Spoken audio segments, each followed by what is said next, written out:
Chapter 3 breaks this design pattern by having 3 verses per letter, so it's the longest poem in the book. And the voice is that of a lonely man speaking out of his suffering and grief as a representative of the whole people. And what's interesting is that this chapter is full of language that's drawn from other parts of the Old Testament, from the laments of Job and from other important lament psalms, and even from the suffering servant poems in Isaiah. And the poet sees his hardship as a form of God's justice, like chapter 2 said. But paradoxically, this is what gives the poet hope.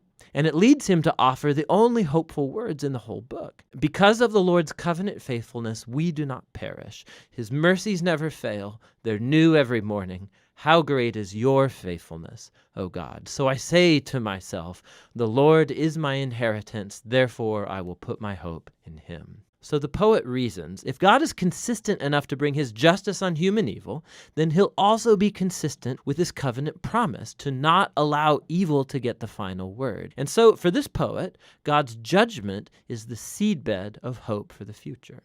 Chapter 4 goes back to the same alphabet structure as chapters 1 and 2, and is a vivid and disturbing depiction of the 2-year siege in Jerusalem. And it contrasts how things used to be in Jerusalem of the past and how terrible they became in the siege. So children used to laugh and play in the streets, but now they beg for food. The wealthy used to eat lavish meals, but now they eat whatever they can find in the dirt. And the royal leaders used to be full of splendor, but now they're famished and dirty and unrecognizable. And the anointed king from the line of David has been captured and dragged away. So the poem's power comes from the shock of these contrasts, and it's exploring the depth of the suffering that Israel brought on itself. Now, the final poem is unique because it breaks the design pattern. It's the same length as all of the other alphabet poems, but the alphabet order is gone.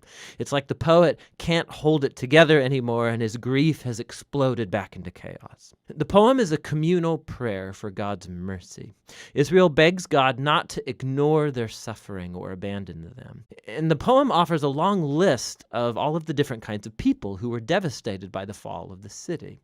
They ask God not to forget these people, and they lament on behalf of others, giving voice to their pain. Suffering in silence is just not a virtue in this book. God's people are not asked to deny their emotions, but voice their protest, to vent their feelings and pour it all out before God. The book ends with something of a paradox. The poet acknowledges that God is the eternal king of the world, but also that Israel's circumstances make them feel like God is nowhere to be found.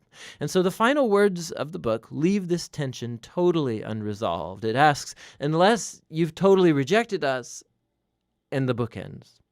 The poet doesn't offer a nice, neat conclusion, much like our own experiences of pain and suffering. The story of the Bible doesn't end here, but this very important book shows us how lament and prayer and grief are a crucial part of the journey of faith of God's people in a broken world. And that's what the book of Lamentations is all about.